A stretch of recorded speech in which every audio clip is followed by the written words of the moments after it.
My name is Amit, and I'm part of IACF, who is hosting this event with Mr. Dr. Harmesh Kumarde. Today's event is Unity Conclave. It's 30 years of pretty much taking off the 30 years of IACF, which is Indian Indo-American Community Foundation, founded by some esteemed members who came to this country in 70s and 80s, and been a critical part of the Indo community in Bay Area. Now, what's the reason we thought Unity Conclave is very important at this time?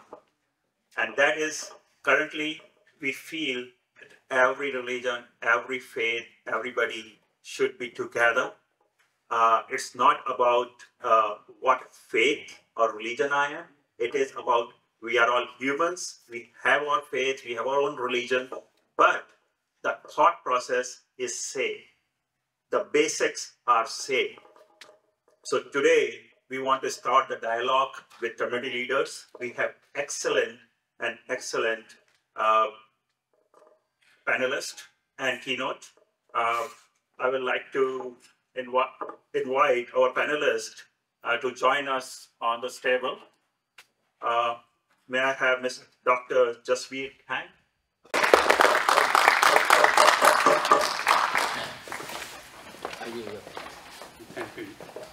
Sanjeev Goyal, Tasawwur Jalali,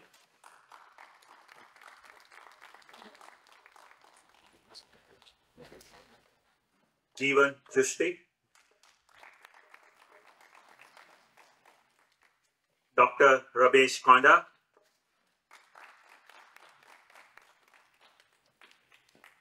and Reverend Will McRae. He couldn't make it. Okay. He couldn't make it. He will be late. Ajay Butoria, but we have Ms. Campbell here, and great. Honorable Council Member. Yes, City of Fremont. Yes, I know. I'm from Fremont. So. And then we have Archana Panda. And we have Archana Panda. Ji. Thank you everyone for coming down at the short notice. We were expecting there was change of venue, change of date, so I think the rest you can see. But still, we want it to be more informative, more learning experience today. And thank you all for coming. Here I would like to invite Dr. Harmesh Kumar to share some words. So first of all, I would like to thank Jeevan ji. Jeevan is most of you know what Jeevan means. Jeevan means life. So he is our life. He is the one who brought all of us together. For 30 years, the work he has been doing to bring the communities together is so amazing. And I have been associated with him since that time. And most of you know a little bit about me too. I'm into mental health. I'm a clinical neuropsychologist. I used to own my most nursing home and assisted living 2-3 years ago. When COVID hit, I sold most of my facilities, and now I work as a consultant with the Department of Corrections and Rehabilitation with the state of California. I work in the acute setting, inpatient psychiatric unit. People those who are very suicidal, they come to me and we try to stitch them emotionally for 30-60 days, and we send them back to the prison system. So we have been talking for many years, and that our community has been growing quite a bit, and Jogi Chuk was talking earlier, our friend, and he has been community leader since we came here. I have been seeing Jogi Chuk from the very beginning, and thank you for doing the work you are doing. And what we are saying that when we came, we were very few people from India origin. And now we have multiple people from all walks of life, all states of India, all different language, all different perception, all different educational level, and all different understanding and worldviews. I'm also part of the Interfaith Council of Contra Costa County for almost 30 years. I have been working with interfaith communities that we need to bring, religion has been used to divide people. And we have been promoting for the last 30 years that religion never divided people. Religion always tried to unite people.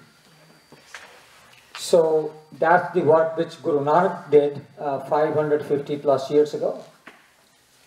He wanted to bring all the Indians, all the Middle Eastern together. He said, "Na main Hindu, na main Musalman."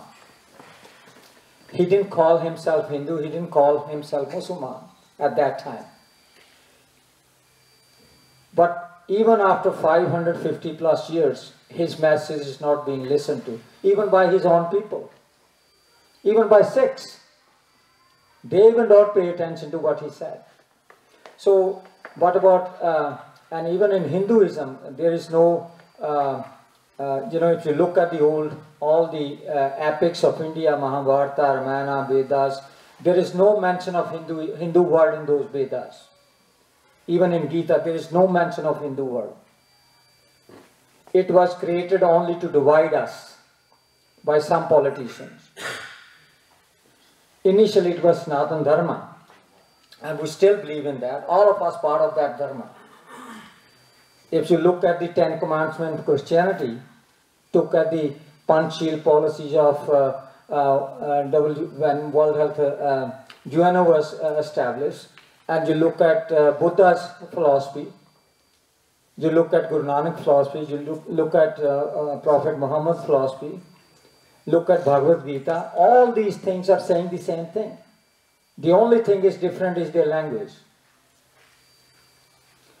So when we have so many languages, the message is same, and some of these politicians, most of you know, I'm trying to get into politics for 20 years, but they don't want people like me over there. Every time I run, I don't win because I talk sensibly.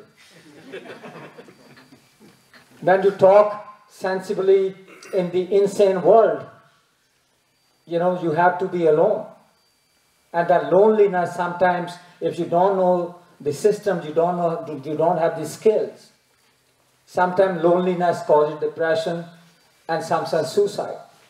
But because I'm a student of psychology, I know those skills a little bit because I'm in this for 40 years. So we thought that it would be good to bring people together. Now recently we are seeing the government of India is in the news for the perception we are getting in the world that they are trying to kill the Sikh activists in Canada and in America, or all over the world for that sake. And then you have that kind of narrative, that kind of perception created by CIA, created by FBI, created by the Western world. It hit us somewhere. We're all Indian. We need to raise our voice. If it is true, we need to raise our voice. If it is not true, if it's false, we need to raise our voice in that way. And we have been divided into different race, religion being Indian. We are the only community, if you look at the American politics, we are the only community which has done so well in America. We are the only community. And they call us, because I'm very much intimately involved in the political system. Most of the CIA officers, they work with me in the prison system and outside. They talk to me, FBI officers work with me, they talk to me, how they see the world. If the child is being killed in Ukraine, the media, Western media, call that child an angel. If a child is killed in India, Afghanistan, Syria, Iraq, Mexico, and Gaza, they call them monsters. This is Western media. So they create that narrative. I'm into mental health. CIA, American Psychological Association, American Psychiatric Association, they trained CIA officers in Guantanamo how to torture people so that that torture will not be detected by the media. And when we have those kind of professionals, organizations, those are training people how to torture people, human beings. And our late Senator Dianne Feinstein, she fought the CIA. President Obama told her not to release that report. She didn't agree to that. And when she decided to release the report of torture, CIA went to her office in the Senate, ransacked her office, took away her computers, threatened to kill her, and she said nothing doing. No, I am going to release the report. She was the true Sikhi, true lioness, true Rani Chansi in Indian context. And I'm trying to run for her seat now to replace her. So we need to bring leaders, those who speak the truth to the authorities. Guru Nanak spoke the truth to the Bible. And there are many Hindu saints. Look at Kabir. Kabir said, Jati na pucho sadhu ki puch leo gyan, mol karo talwar ka padi rahen deo myan. Look at that. And when we have such rich wisdom in India, and we are being scattered, we are being fragmented, we have been told our different narratives, we have been sold our different narratives.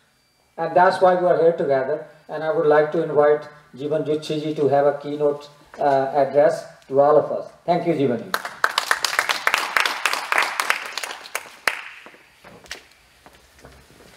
Thank you very much, Dr. Kumar. We have a very distinguished panel here. Mr. Tasawwur Jalali, who is with Ibadat Khana, which has been striving to bring peace and harmony amongst different communities. We have Archana Panda, he's a poetess and very involved in the community. I'm sorry, I'm a little bit indisposed, but I'll try my best to do this. And of course, we have our Honorable City Council member, Desiree Campbell, who I have a lot of respect for, and we're very honored that she's here. Dr. Harmesh Kumar, he's the host, he's the one, this is his brainchild, someone that I have known, as he said, for 30 years, and who has been really striving. It comes naturally to him. He doesn't have to make any effort. He's a man, he loves to see people together, different communities together, different religious groups together, and I really salute him. Please give him a round of applause. We have Dr. Kang. I just got to meet him through Dr. Harmesh Kumar, and he traveled all the way from Yuba City. And as you all know, Yuba City is the place where actually the first Indian immigration began. And they are the people who changed so many laws, they did so many things, the Gadar Party, fighting for independence in India, and so many other things which have happened. Not many people know. I'm very sure not many people know that I came in 1972. I think people, they believe that the Indians who are here, they came in 90s, the IT guys. But that's history. And we're going to have a session where Dr. Kang, he was mentioning that we should talk about history and where Indians came from and how they settled down in this country and how many things they went through. It's the civil rights, the bill which was passed finally in, I think, 1965. Yogi, am I right? Was it 1965? That's when the laws were made and immigration was allowed. And that's how I came, and that's how some of us came as, members of like second preference, third preference, fourth preference, like I was an engineer, so I was able to come, engineering graduate, so I was able to get approval from Department of Labor to come here. And lots of people came that time. And then, of course, the relative preferences, and then, of course, the IT and the huge wave, which has brought a lot of prosperity and a lot of things to this country. And I see someone that I was looking around and I said, where is Amrita Kar? Amrita, you can come here. You have your friend here, Sara. So, and of course, Dr. Kang, and we have Mr. Sanjeev Goyal. Sanjeev Goyal is the founder of Droices, and Droices is an emerging company. It's in IT and is doing extremely well. But it's not only the business itself, but it's the philanthropic activities. It's so many things which go with that. And Sanjeev has also written a book which is on artificial intelligence, and we're very proud that we have people like Sanjeev and what is Amit Goyal, and they're running the Droices, which is as I said, a very emerging software company, IT company, artificial intelligence, and so many other things. And last but not the least, we have Dr. Ramesh Kanda, and I'm very fond of him, particularly because of not only is he a noble man by nature, but he's also someone who resonates with what we have been talking about, harmony, peace, bringing people together, bringing religious groups together, bringing everyone together. And he is also the former president of our IACF. And he did some mistake, and so we had to just change it. That's not quite true. The truth is coming back. So, so I have something which is now written about, I'm not like Dr. Harmesh Kumar, Dr. Harmesh Kumar can go on and on and on, he can speak and all that, but I have to rely on some written stuff. But I'll make it very quick. And it's just basically about unity, and promoting unity in any community or society is crucial for fostering harmony and progress. And today I would like to share some key insights on how we can actively contribute to promoting unity in our own spheres of influence. Firstly, communication plays a pivotal role. Engage in open, respectful dialogue to understand diverse perspectives. Listen actively. That's something my grandfather said I don't do. I don't listen. Listen actively, seeking to comprehend rather than merely respond. This lays the foundation for mutual respect and understanding. Secondly, celebrate diversity. Embrace the unique backgrounds, cultures, and experiences that each individual brings to the table. By acknowledging and appreciating our differences, we create an inclusive environment that values every voice. Thirdly, promote education. Knowledge is a powerful tool against prejudice. Knowledge is a powerful tool against prejudice and ignorance. Encourage learning about various cultures, histories, and beliefs. Through education, we break down stereotypes and build bridges of understanding. Furthermore, community involvement is key. Actively participate in local initiatives that bring people together. Volunteer, join community events, and collaborate on projects that address shared challenges. Working together towards common goals fosters a sense of belonging. Empathy is another vital aspect. Put yourself in others' shoes to better understand their experiences and challenges. This emotional intelligence strengthens the bonds that tie us together. fostering a sense of shared humanity. Moreover, be a positive influence. Lead by example, demonstrating kindness, tolerance, and patience in your interactions. Small acts of compassion create a ripple effect that can inspire others to follow suit. Additionally, address conflicts constructively. Disagreements are inevitable, but resolving them with respect and a willingness to compromise is essential. This approach prevents divisions from escalating and reinforces the importance of unity. Lastly, support inclusive policies. Advocate for and participate in initiatives that promote equality and inclusivity. By actively contributing to positive change, we create a society where everyone feels valued and included. In conclusion, promoting unity requires a collective effort.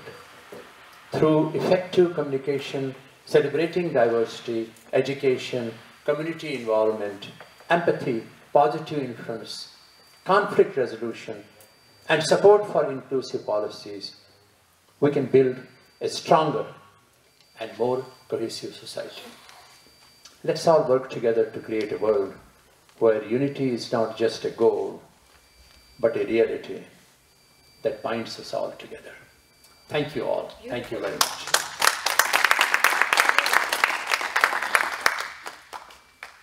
Dr. Kumar, you're back? You're the moderator? Goel.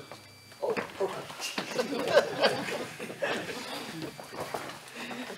I would like to also recognize we have Mr. Sujay Sarkar. He's one of the prominent directors of our Inter-American Community Federation, and he's also helped me.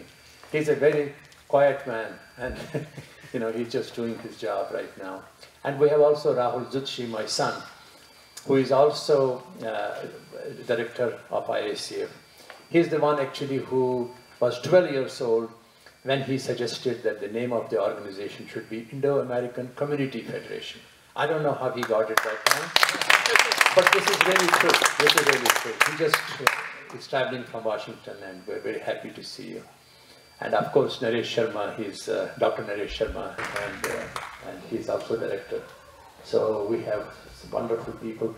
And, you know, I would definitely, before I sit down and keep my mouth shut, we have Mr. Tasawwur Jalali's father here, who is visiting from Kashmir. And we are very honored with his presence. Very, very honored. And of course, his daughter, Tasawwur's daughter is here. She has become a doctor. And and Sarah is here, and you know, we're so happy to have you all here.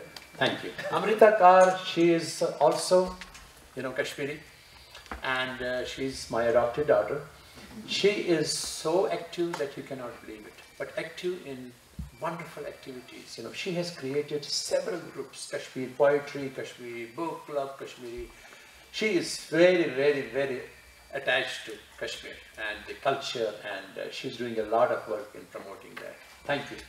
You know, your name, Amrita, is a very famous name, you know, Amrita Pritam. She was one of the best known Punjabi poets, and she was too much ahead of her time. She was the only woman at that time who tried to break the boundaries, social boundaries of the Indian, and that women should be only living within their boundaries, not cross those boundaries. But she challenged those. And Amrita, thank you for being here and representing that. And Sujoy, you know, Mr. Sarkar, he is the media director for the Shabo College. And we're so happy that he's with us. And we have been talking for centuries that one of these days we'll start a channel with him, and we will do that soon. You know, but thank you for being here.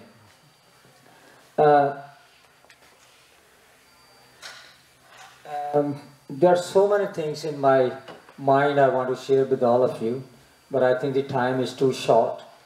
And I'm going to invite Mr. Goel, Sanjeev Goel. He has worked on artificial intelligence.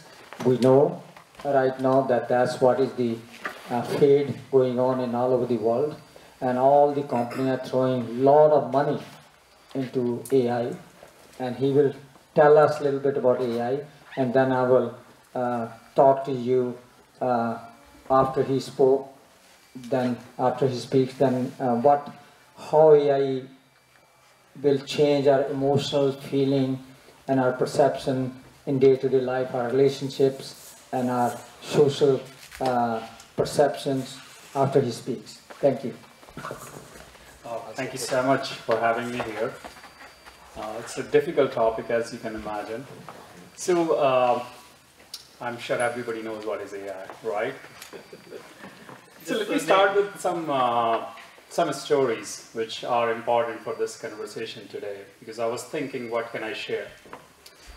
So we all drive, most of us, and when you drive on the road, sometimes you see some driver who's driving crazy, and you feel like I should pick up the phone and call 911 because he can be a danger to some of us or all of us on the street.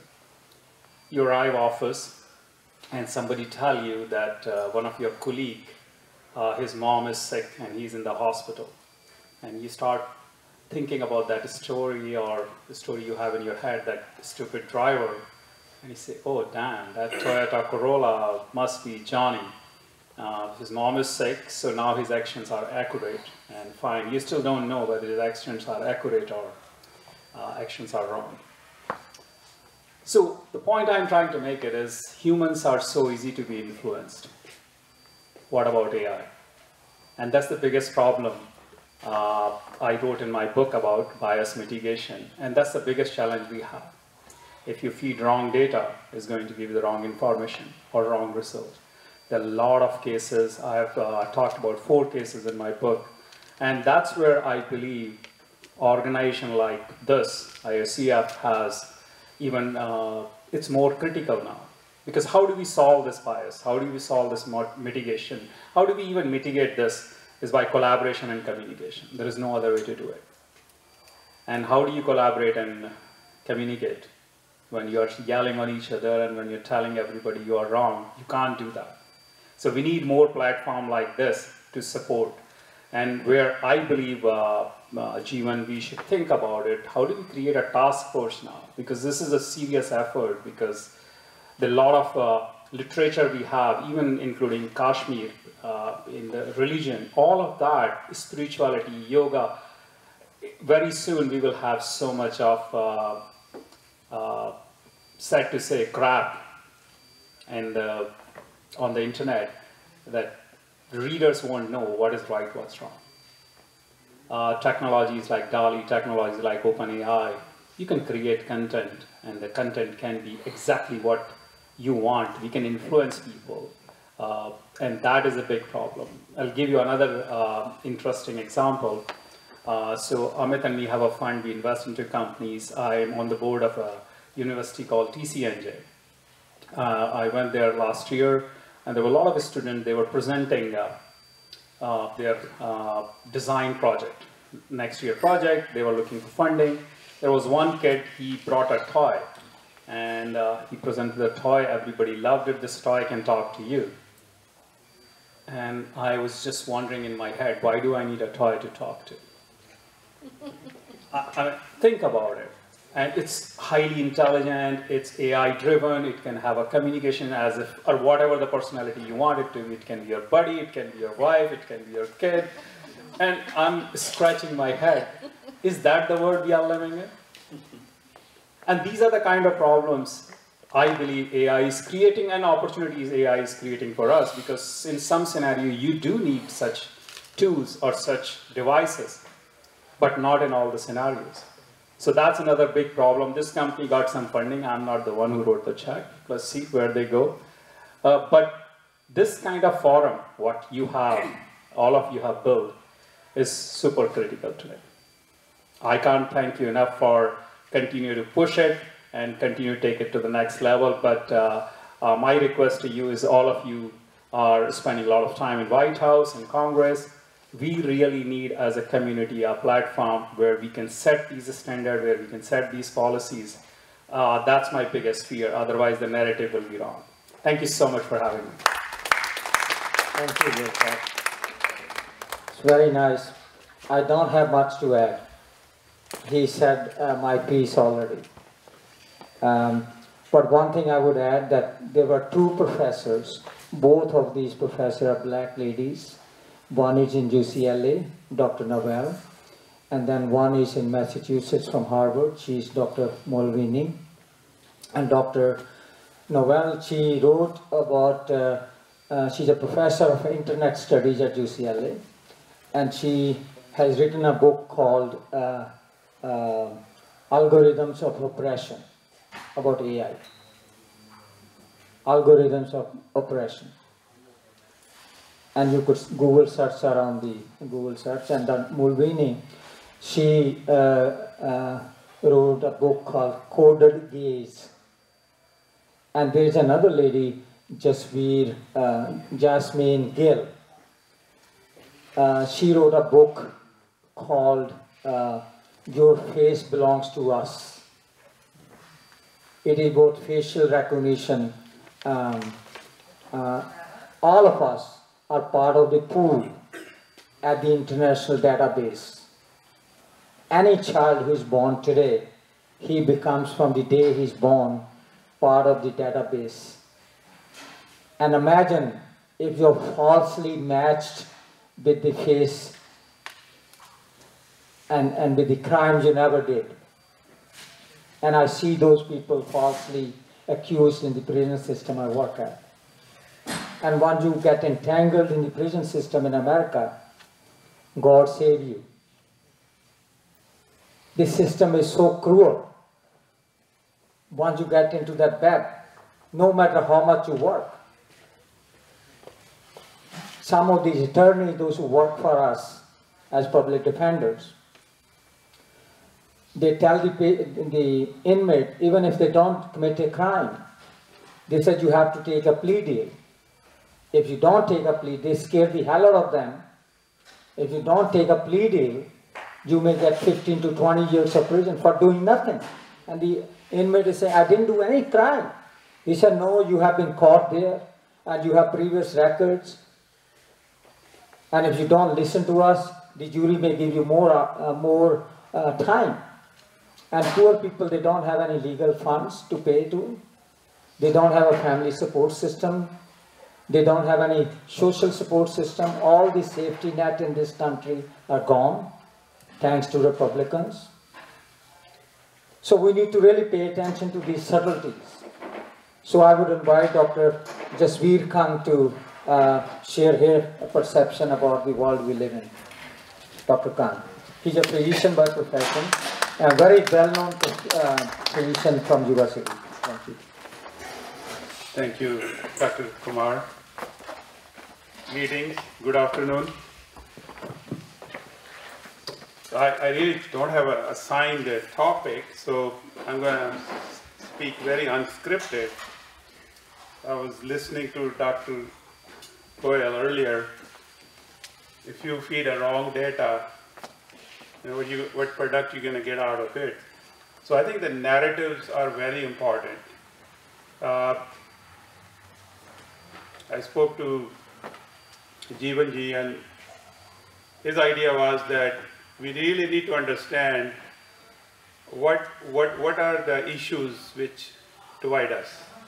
So we start the dialogue and then see how we can resolve those issues and build a unity. Unity is not like, say, we all know if you read any religion, they talk about humanity, equality, you quoted Guru Nanak, we can quote any, but that is more in a conceptual sense. But when it comes to the practical, I think it's about common cause. Cause will unite us. If we all believe that this is a just cause, we all need to work for it, that's where we unite. So first of all, I'm going to ask you a question. Please don't feel embarrassed. How many of you are going to go back to India? Raise your hand. You're going to go there and settle there permanently? Retiring. So that's a long time for you. So I believe all of us are global citizens. No, no, so I'm coming to that. We must keep this in mind, that we are Americans first. We all came from the same part of the world, and we have some shared heritage, shared culture, but this is where the home is. Yes. So that's where the action happens. This is our Karam Bhumi. So a lot of time we get so stuck in other parts of the world that we forget that where we are living. And or okay, even if we have 2 or 3 hands, ask your kids, how many of them want to go back? I mean, I'm not saying don't help India, or Pakistan or South Asia, because we all came from there. So we care about that part of the world. There was a really interesting dialogue yesterday. I watched on YouTube. There was a Pakistani scholar. Somebody was asking, "Are you guys Arabs or are you South Asian?" So he said, "Well, the DNA, and even in Pakistan, 99% is Indian DNA. So basically, we came from same background. Although we talk about, Mr. Goyal mentioned, we are global citizens. We are all human beings, and it doesn't matter where we come from, what color, what race, what religion we are. But still, we have some commonalities where we identify, this is my community." I mean, community is a very porous. If you ask everybody, what do you mean by a community? Dr. Kumar may say, well, the mental health doctors are my community. And Mr. Jalali will say, well, Kashmiris are my community. I'm just assuming that, I'm not saying that's true, but community is when we have some shared values, shared ideas, shared goals. So basically, I was invited to speak as a Sikh, although I'm not a very, I will say, a religious person, but I do belong to that community, so I do understand their sentiments and their feelings. And you touched on this issue about Indian government trying to assassinate some political activists in US or Canada. You may or may totally disagree with what they're doing. That's not the issue. The issue is, are we going to allow foreign governments to come and assassinate US citizens? Was there any Indian organization spoke against it? We're all silent on it. I haven't heard a single Indo-American organization saying this is wrong. Although we don't agree with the people, whatever they're doing, their acts, whatever, that's a separate issue. But as a principle, are we going to allow any foreign government to come to US and target our citizens? So that's where sometimes the difference of opinion may exist. Some people think, well, America does this in other parts of the world, and India can do the same thing. Let's talk about a narrative. So how the narratives are built. I just want to share my pain of my community. My parents were born in West Punjab, which is now Pakistan. They moved to India because we were promised India will be a secular, democratic, inclusive country. In 1947, Sikhs were a third party. When there was a negotiation with British, Sikhs were on the table. Mr. Baldev Singh represented us. But Nehru, our honorable former Prime Minister, assured him that we will make sure that your community's interests will be taken care of in India. Technically, if Sikhs had stayed in Pakistan, the Pakistan border would have been up to Delhi and Kashmir would have been in Pakistan. Sikhs made such a big sacrifice. How many of you know 45% of my community got homeless? 45% of my community got homeless in partition, and 1 million of my community died. I'm not saying all communities lost their loved ones. But when they came to India, India was reorganized based on language.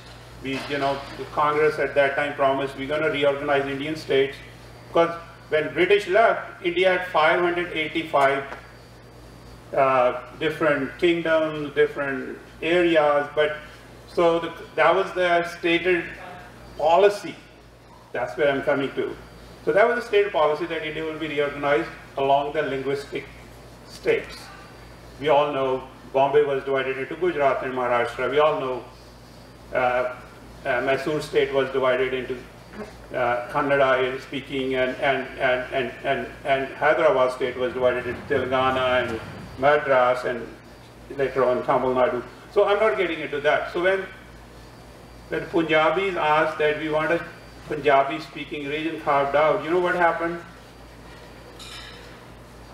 When you raised the slogan, Punjabi Subba Jindabad, that meant long live Punjabi speaking state, that was considered sedition. The Indian government treated that as a sedition, as a separatist idea. The very people who loved India so much that they decided to come to India, live with India, and treat India as their, they always made maximum sacrifices. As of last week, the Tribune, which is a major newspaper in India, reported which states have the war widows. You know which state has the highest number of war widows? Anybody knows here? Punjab has only population of 30 million, but we have more war widows than UP, which has more than 20 million. So I mean, that shows they care about their, they don't have to prove their loyalty that they're truthful to their land where they live. But there is something called deep state policy. Like America has a deep state policy toward Middle East. You may agree with it, you may disagree with it, but there is a policy. It doesn't matter President is Obama, or President is Trump, or President is Biden. They can only work in this policy within certain range, but our overall policy is not going to change unless the policy is changed. I'm not getting into the policies right or wrong, you touched on that. So does Indian state has a policy towards Sikhs. That policy is not good, and that policy needs to be changed, because that policy treats us not as equal citizens in India, and that policy somehow wants to assimilate them, and if they don't agree, destroy the economy. Punjab had a #1 economy in India as of 2003. Now Punjab is at the bottom. Punjab had the lowest drug use 30 years ago, now Punjab has the highest drug use. These show that there is a deep depression, deep change in the state, in the population. So highest migrating community, people who are leaving Punjab in hordes. There was a story in the newspaper two weeks ago, 97,000 Indians were arrested on Mexican border, trying to get into US. You know which group was the largest out of them? Punjabis, by and large Sikhs. So they are leaving their state in hordes and hordes and hordes, trying to cross border, come into US, come into Canada, wherever they can go. It sounds a little pessimistic. We believe in Chardi Kala, optimism. So what I'm trying to say is that this issue needs to be seriously discussed. How are we going to resolve that issue? You know why it's important? Right now, India needs a lot of American technology. India is trying to be building good relations with America because America is a superpower. We've seen what happened in Ukraine, how the Russian technology failed there. 80% of the Indians' airplanes and tanks are built in Russia. We need American technology. So that's where our partnerships comes together. We need to, as a community, work together that we get the best things to the India. But it will not happen if we don't have a unity among us and we are working against each other here in America. So I'm here to create unity. So what I'm saying is, but I wanted to be very blunt to raise the issues. We may say shake hand, give a hug, but deep inside there are divisions which are purely product of wrong policies. If we can fix the policies, I'm pretty sure it's not just Punjab. We can solve the Kashmir issue. Even we can solve the issue with our neighboring country. I think we are a big brother. India has a great potential. India is going to be the superpower. India has 1.4 billion people, smartest people. Many of smart people are sitting here, like Dr. Goyal just spoke about AI, and many of you are amazingly smart. So my message is, let's sit down, let's figure out how we can break these barriers and send a message of unity back there. Hey, we are all South Asians, we can work together. Please don't bring the divisive politics in the name of religion, region, whatever. If you want to make a vibrant South Asia, America will have a role to play. Will have and NRIs will have a role to play, because 1/5 of the world population deserves much better than they have right now. You know, we talk about Indian economy is now 5th or 6th largest economy. Yes, it is. You know what's the per capita income in India? $2,500. And they're saying that Indian economy is growing at 6%. It will take 12 years to double to $5,000. So average Indian is not wealthy. Average Indian is still struggling. And we can help them as Americans of South Asian or Indian origin. We can definitely take our talent, our skills. I would love to go back and spend time there and help my place where I was born. But you want a conducive atmosphere. And I'm speaking on behalf of Sikh community. Sikh community has always gone over and above to give their best to the land wherever they live. I'm not saying others are not doing, but I'm saying that our people are very passionate, because we lived on a border. We faced the most invasions in Punjab. Everybody came to India through the land of 5 rivers. Some came as invaders, some came to spread their faith, some did to do some business, some, for whatever reason they came, they went through where I come from. So we, in a way we are lucky, we got exposed to all the cultures, all different ideas, other than British who came through the ocean. They came to Punjab last, by the way. So my idea here is that we really need to have a very deep discussions and influence the policymakers, both in America and both in India, so we can make that part of the world a better place for everybody, not just for one community, for everybody. Thank you very much.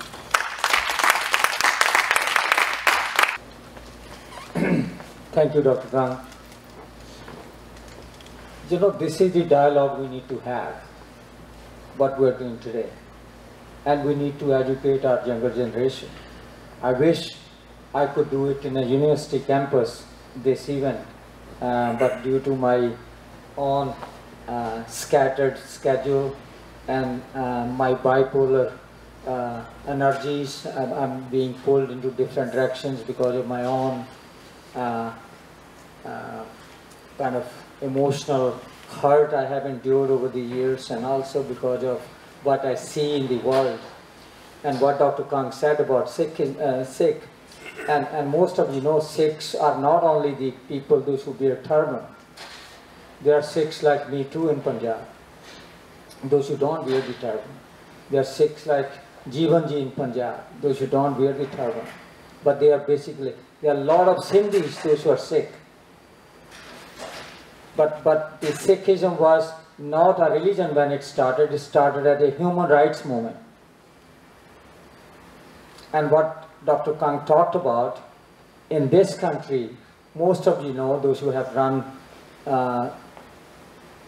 some eyes over the books on the historical facts in America, that in 1865,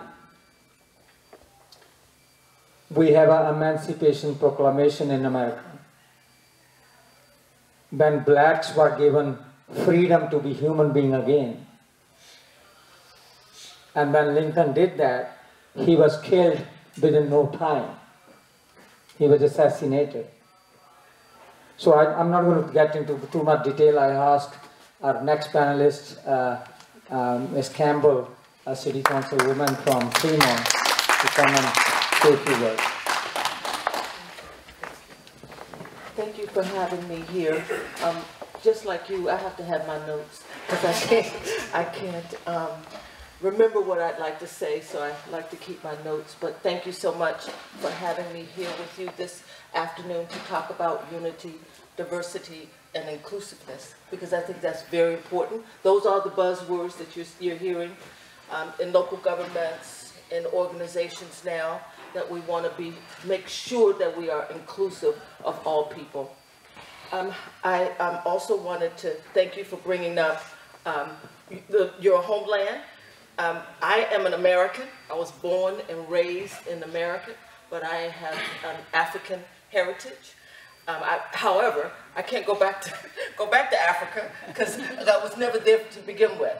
Yeah. So, as you know, most of my history is here in America, where we were slaves for many, many, many, many years, way too many for me to actually remember. But I can tell you that my great-grandmother was a slave.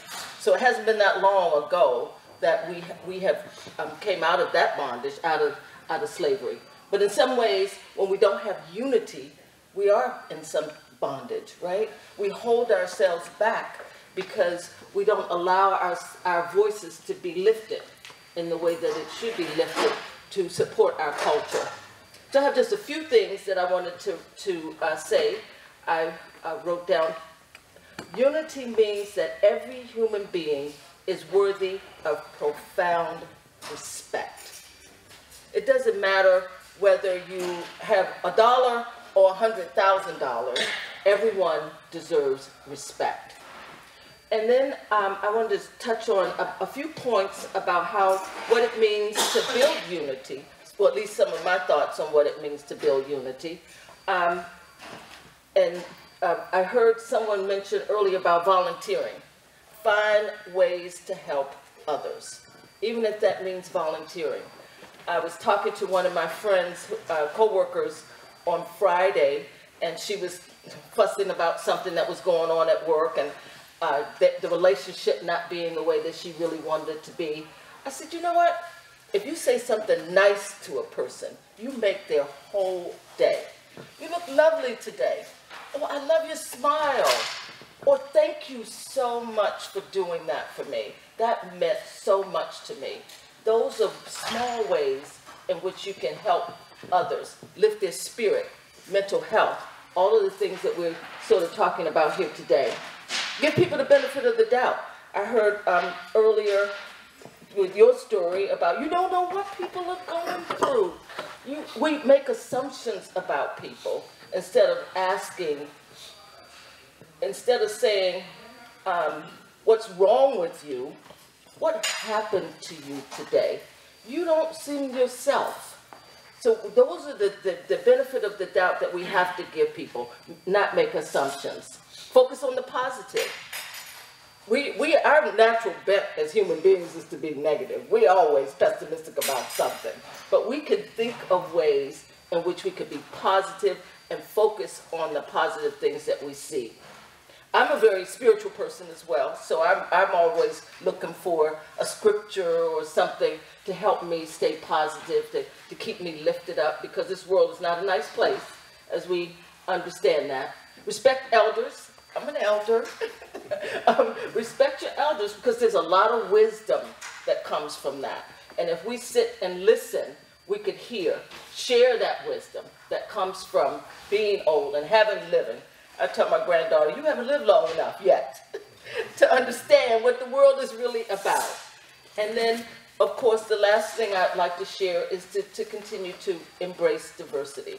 I know I was on the school board for Fremont Unified for 10 years prior to being elected to the city of Fremont City Council, and I was the only one that looked like me for 10 years on the school board, representing a very diverse community and the leadership just doesn't look like us. So I think that it's really important that we have leadership that looks like us, and that so that our voices can be lifted to share our history, to share our culture, to share our desires for the world and for our kids and for our grandkids and our great-grandkids and generations to come.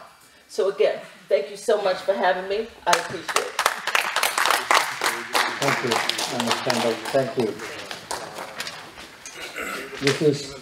She said it beautifully in a very short time. Yeah. And with all those emotional wounds for centuries, and sometimes being in the mental health profession, because I live in that world every day. When I leave my home 5:30 in the morning to go to prison and work, and when I'm with the patients, inmates, because most of them, they wanted to kill themselves, that's why they are in my unit.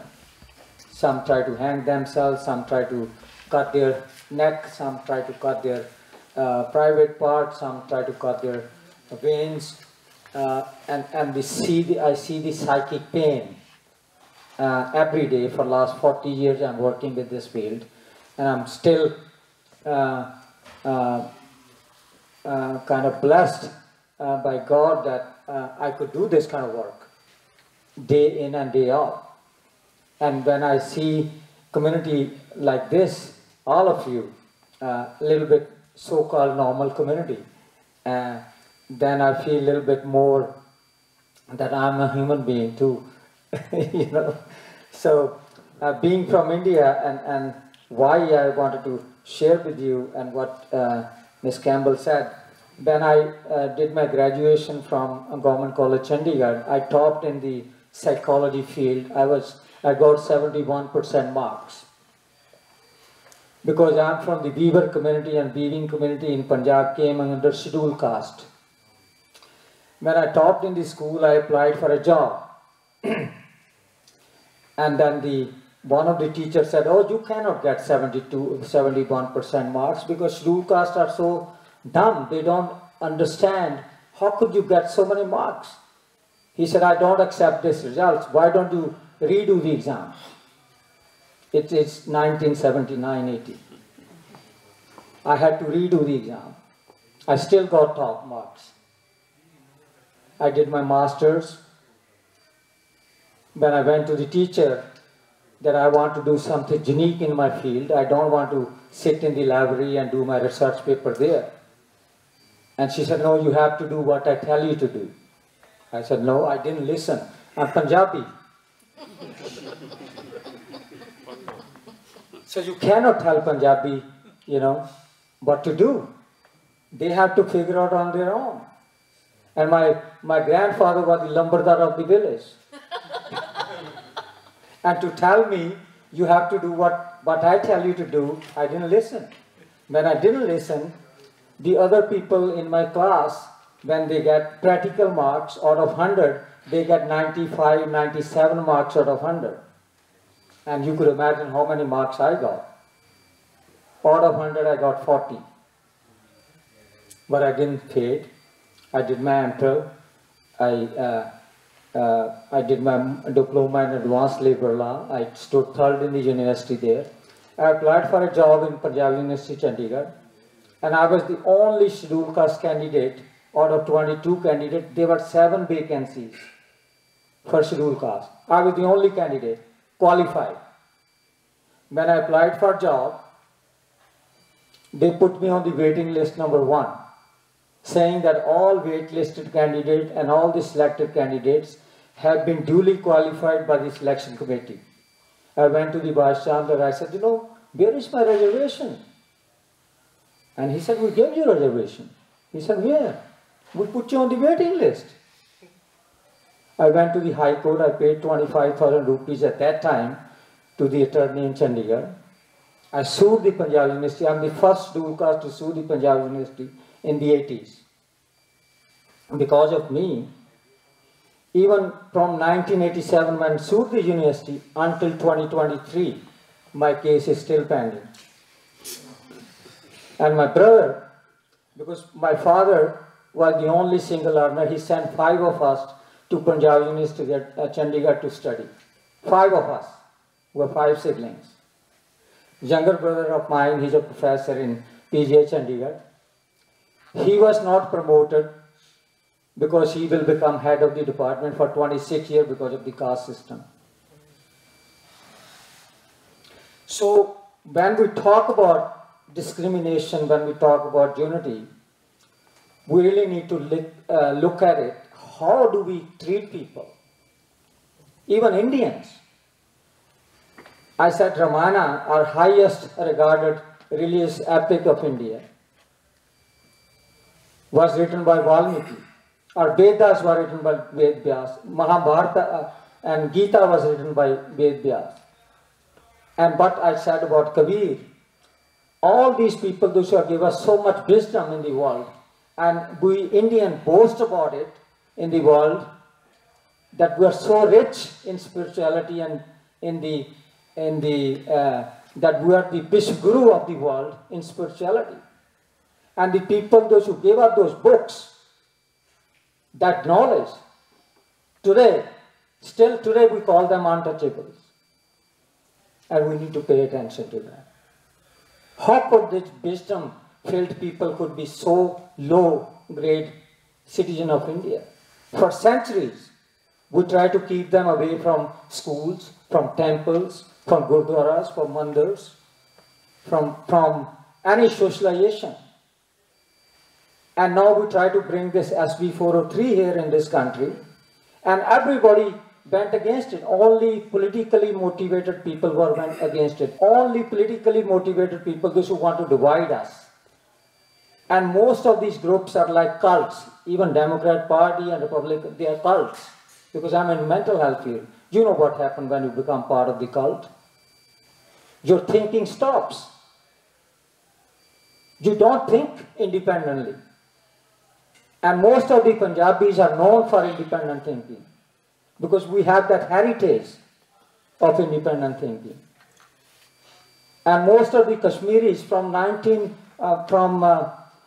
Tegh Bahadur time, we just had Guru Tegh Bahadur's sacrifice day. We call him Hind Ki Chadar. Why do we call him Hind Ki Chadar? We need to tell our children why Kashmiri Pandit, those who are suffering from so many centuries until today.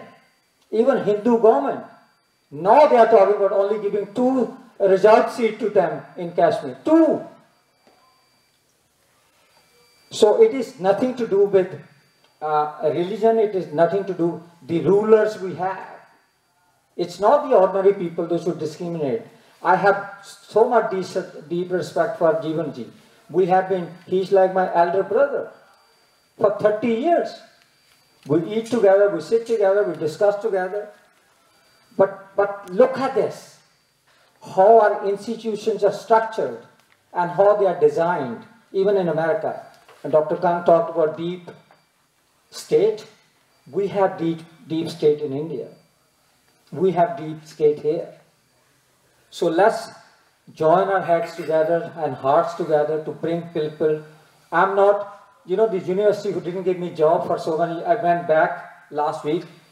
Miss Archana Panda, she was there as a poet. I organized Kavi Sammelan in Punjab University. I did my NGO in '96 to help people those who are hard of hearing, because my father was hard of hearing. I'm getting there now. And my brother, he's expert in healing the hearing issues. So we tell the Chandigarh administration and Punjab University and PGI that we need a van to go to seniors' homes in Chandigarh, those who cannot travel to PGI. We have 11,000 people coming to PGI every day, 11,000 people. And doctors become crazy because they have 9 months waiting period to get a hearing test done. People come from Kashmir to get the hearing test done. So we told this Chandigarh and give us the van with equipment. 5 years ago we told them. We submitted our proposal. And after 5 years, last month we got that van and with all the equipment, and then last week I went to inaugurate it, and I wanted to have Kavi Sammelan so that we could emotionally glue people together also. So I wanted to share with you that was done, and thank you to Archana ji and Naresh Sharma ji, he was part of that event.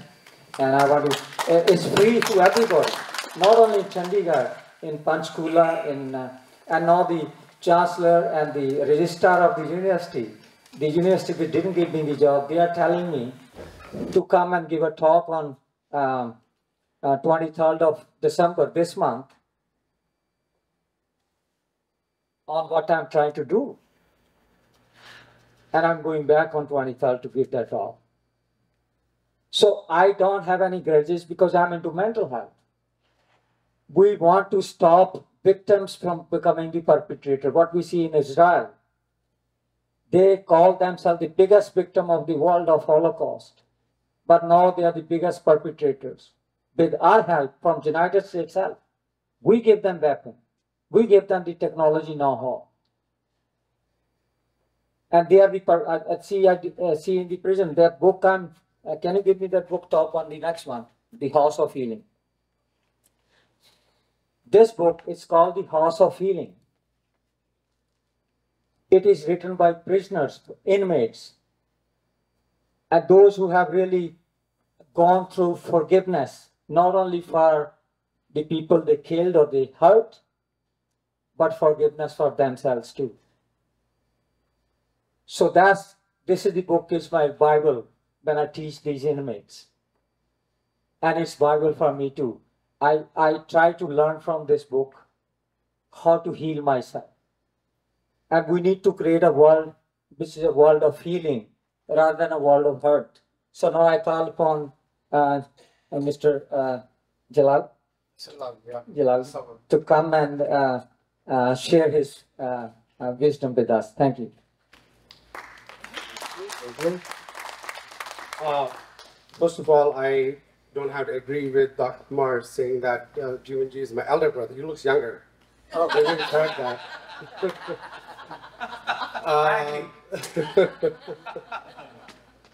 In 9th century, there was this wise man by the name of Mullah Nasruddin, and he was asked by the people to come and talk at the town hall, in a meeting in the community hall. He initially refused, but the community continuously asked him to speak, and they insisted and pressured him to speak. So finally he agreed to speak, and when he went to the hall, he asked the people sitting in the crowd, so do you know what I'm going to say today? Of course, everyone said no. And he said, like, look, I'm not going to talk to people who don't know what I'm going to talk. So he left. Right? And the next time, the people who were smart, so they invited him again, and they decided we're going to, we have the answer.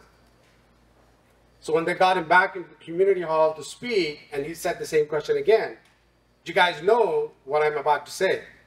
And everybody said yes, because they're all planned. And he said, like, well, if you already know, why do you need me here? And he left again. So finally they said, look, this guy's too smart. We're going to confuse him next time. We're going to make him speak. And they invited him again. And third time when they invited him, and he said the same question. It's like, you guys know what I'm going to say. So in order to confuse him, half of the audience said yes, and half said no. And said, well, people who said yes can tell the people who said no, why do I need to be here? So what I'm trying to say is I'm not the wise man, but I'm really honored that Mr. Jeevan has invited me here to be part of that such a noble group here and a panel here. And the whole, I mean, it's not the quantity, it's the quality. I think if you are here, you have already taken the first step towards the unity. There's the unity dinner. I think that's what really matters, right? Taking your time on a Sunday morning, coming here, being here. Everybody is busy, I know. But like Mr. Khan, who drove all the way from here, it's like inspiring. And I have a lot of love for people like Dr. Khan and Mr. Zutshi. And don't get me wrong, it's not that kind of love. And it's, actually, let me quote, I don't know how many of you know J.D. Krishnamurti. He said, it's not the rich who come to the truth, not the poor, not the austere, not the celibate, not the yogis, not the people who bow down, or not the people who do yoga all day. but as a people with compassion. I think that's the problem in the world today. And in order to understand compassion, we must understand love. And it's not, love is not the pleasure, it's not the sensuality, it's not the jealousy, it's not the hate, it's not being generous, it's not being possessive. And to understand love, one must understand and have a great sense and appreciation of beauty. And again, not mix things like how Western media has done. It's not the beauty of a woman or a man, or the beauty of the great mountains or the majestic rivers, or the skies. And in order to really see what this beauty is and have an appreciation of the beauty lies, and you will find the beauty where the self is not, right? Where the self is not, that's where you find the beauty. When you admire, inspire the moon and the skies and the stars, you admire them because where the self, you leave the self behind. In today's society, what has happened was really in the race of, trying to compete and trying to be better than the other one. But when we leave that self for a minute, where we have that compassion for our fellow beings, for our fellow human beings, that's where the unity will start. Right? That's when we will start talking. That's when it goes beyond the boundaries of religion, color, race, about being rich and poor. It crosses all the boundaries when you have compassion for your fellow human being, for the people who are suffering in the world, for the poor or dying, or any place you'll find there's a lot of hate today. And I'll sum it up with this one last thing. I'm an avid reader of philosophy and literature and mysticism, and I've read most of these books you guys are quoting. But it all sums up to one single story my dad often repeats in Kashmiri. It's a simple story, and it really sums up the whole knowledge. It's in Kashmiri, I'll try to translate it. It says there was a village where there was a well, and there was a dog who was sick, and he jumped into the well. And the well obviously got contaminated. Now all the people in the town, they asked to this one wise man, so what do we do in order to drink this water from this well? This well, you need to take the water out of the well, completely empty it 7 times. Then you can drink it. And the villagers did that. They continuously did it, emptied it once, twice, 3 times, 7 times. After they did 7 times, they emptied the well. They went back to the wise man and said, the water still tastes pretty bad. He said, what, did you guys empty the well 7 times? They said, yes, of course we did. It's like, so did you remove the dog? No, the dog is still there. So it's like, guys, that's the problem. You empty the well 7 times, but you left the dog there. And what I'm trying to allude to is that dog, we just kind of built our system today till we don't remove this self-centered personalities where it's all about us. It's, the communities, the media that's driving hate, the culture, the cultural differences, the politics that are there to divide. We need to leave that behind, that division bought by politicians, polarization bought by the politicians, by religious differences, by cultural differences. We really need to leave that behind, leave our self-interest behind and try to really tap on our core competence, our core nature, which we call actually Dharma, our core nature, to be true human beings and be good human beings. And I wish this endeavor all success. And hopefully we can have more of those events. And being very cognizant of the time, I know it's Sunday, I'd like to thank everyone for attending and for having me here. Thank you. Thank you for sharing that wisdom. So I will ask Archana ji to come and let's expedite the process and see if you will. Thank you so much. So I'll prefer to speak in Hindi, but I promise I'll translate because जब दिल की बात होती है तो अपनी भाषा में ज़्यादा खूबसूरत लगता है. कहते हैं शाख पर यदि एक भी पत्ता हरा रह जाएगा, शाख पर यदि एक भी पत्ता हरा रह जाएगा, मैं रहूं या ना रहूं मेरा पता रह जाएगा. मैं भी दरिया हूं मगर सागर मेरी मंजिल नहीं, जो मैं भी सागर हो गई तो मेरा क्या रह जाएगा. एक इंसान, a human being has something different from animals which we call intellect, mind, body, soul. हमारी जो सोच है, हमारी अंतरात्मा है, वो हमें जानवरों से अलग करती है.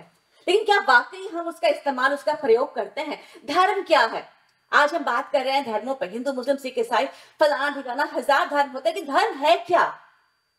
मुझे पता नहीं था आज की बातचीत क्या है. ये बस मैं जो सोचती हूँ मैं आपके समक्ष आज पेश करना चाहती हूँ. धर्म क्या है? योर नेचर, योर प्रकृति, योर ओरिजिन, योर ऑर्गेनिज्म, जो आपका नेचुरल सेल्फ है. पानी का धर्म है बहना, आग का धर्म है जलना, आइस बर्फ का धर्म है ठंडक. दैट्स नेचर, प्रकृति.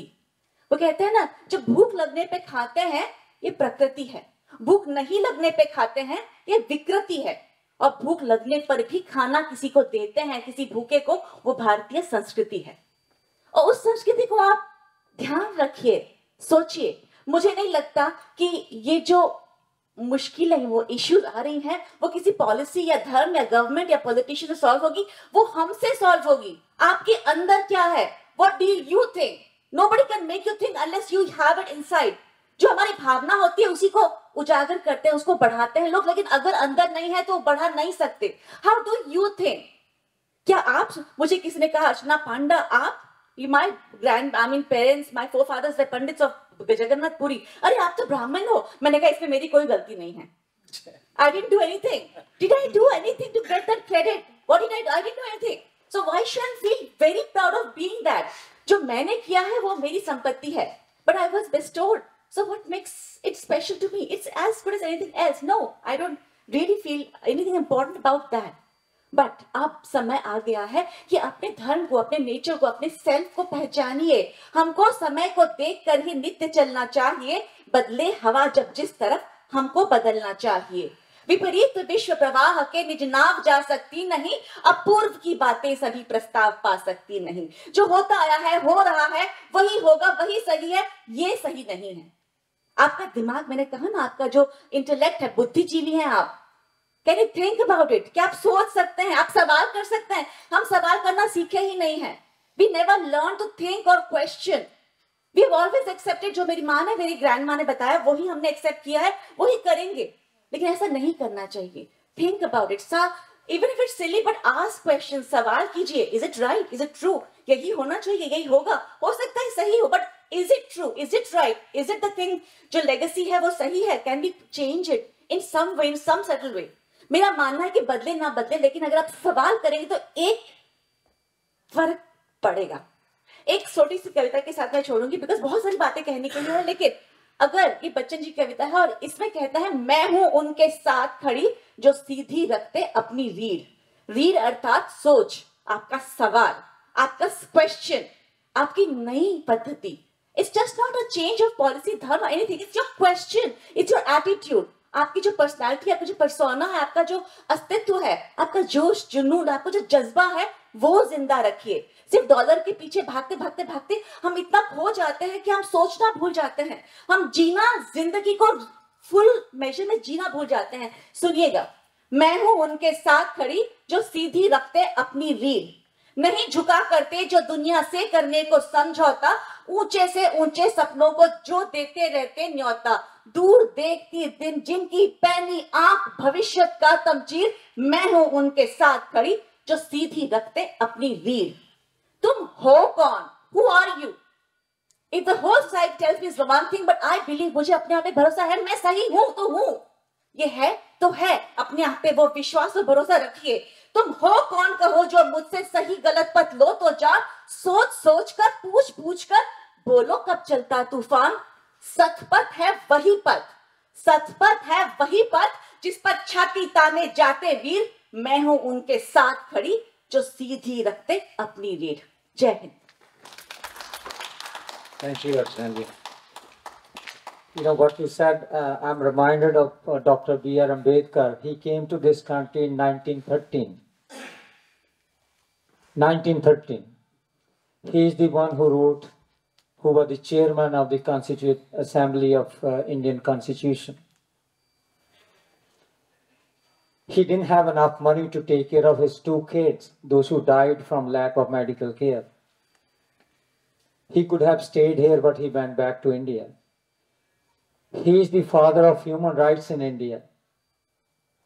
He is the father of women's rights in India. He is the father of gave women the property rights in India. He is the father who gave the labor rights in India. He is the father who gave us the land rights in India. So when we look at these, what Archana ji said, that you need to have your thinking set as independent. And don't get swayed by what people tell you to do. God has given you that intellect, as she said. Let's use it. And that's where now I'll ask Dr. Konda to come and say his piece so that we could move on.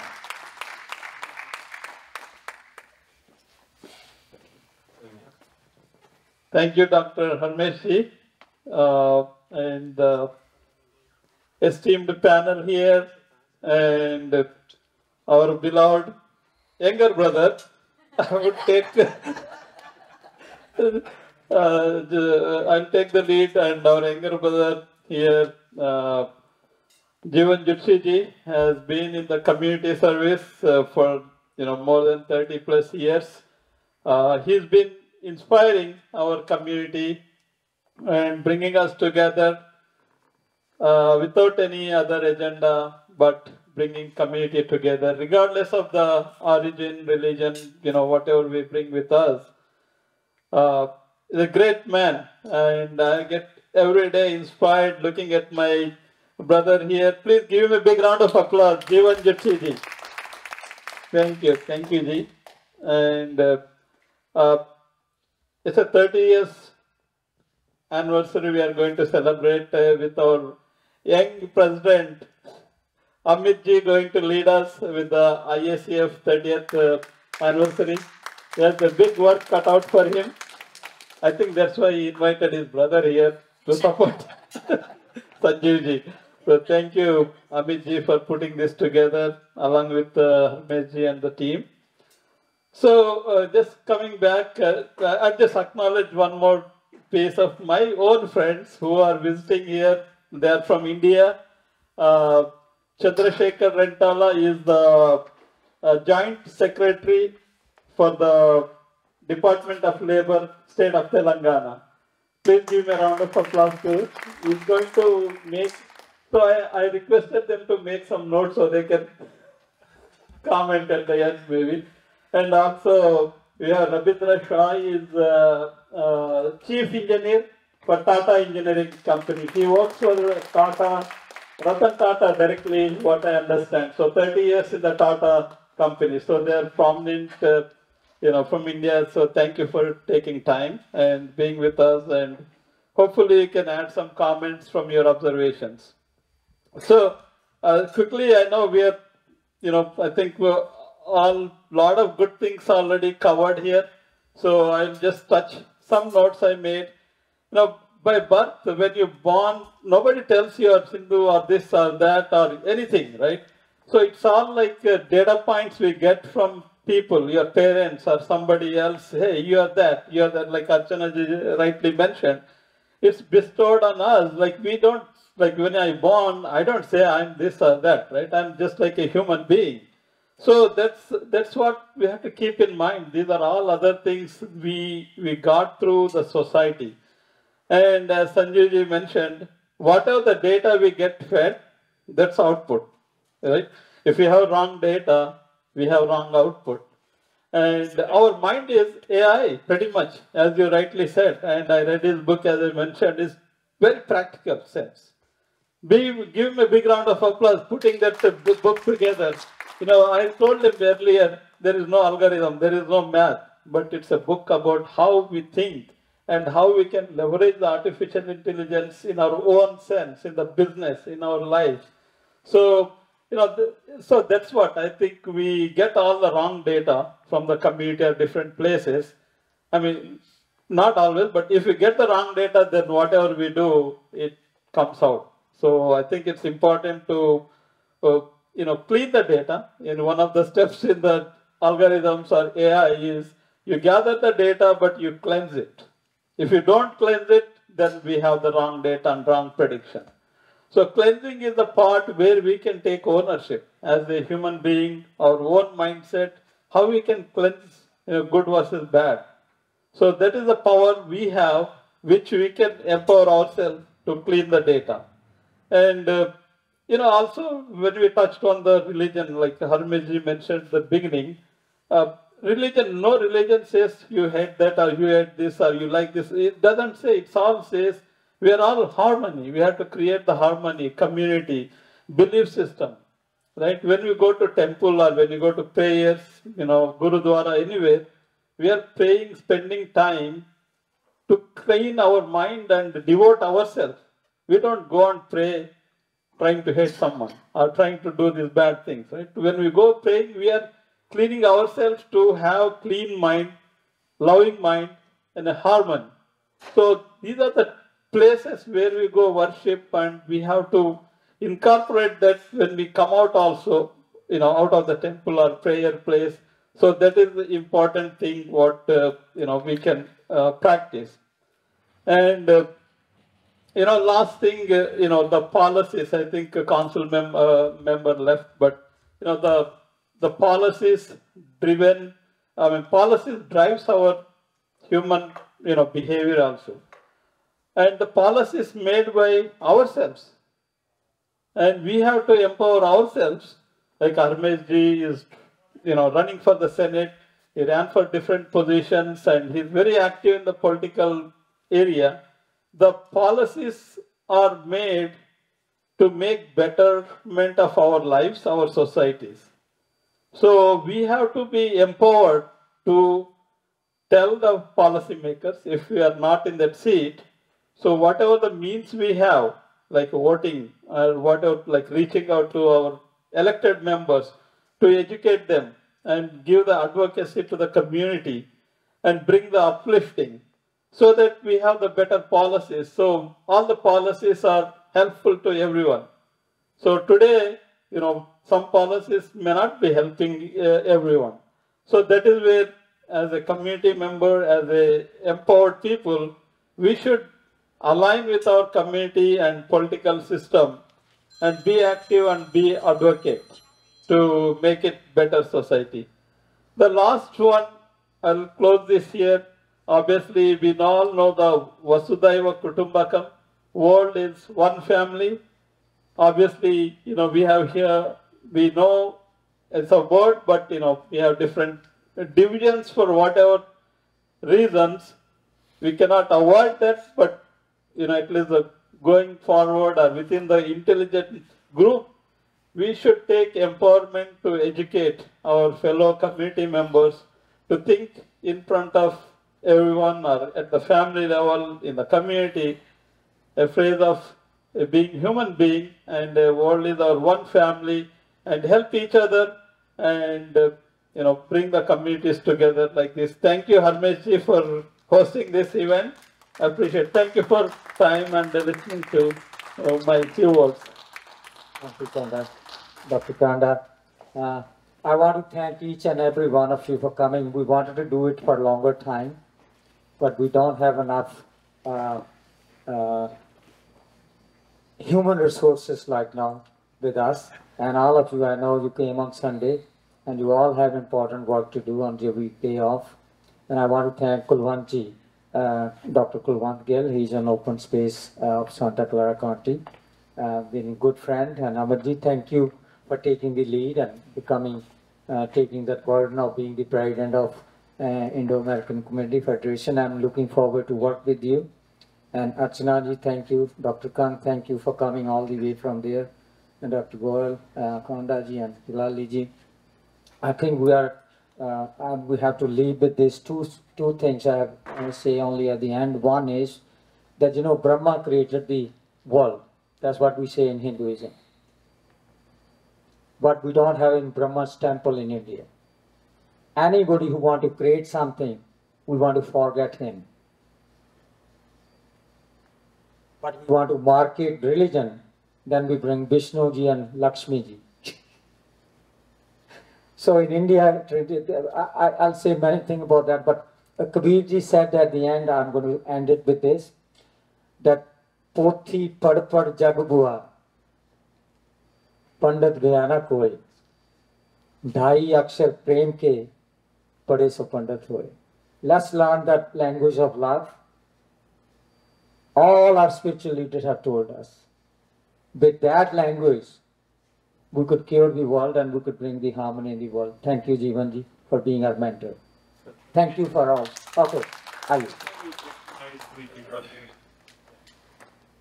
Thank you. I just want to recognize the three friends who came.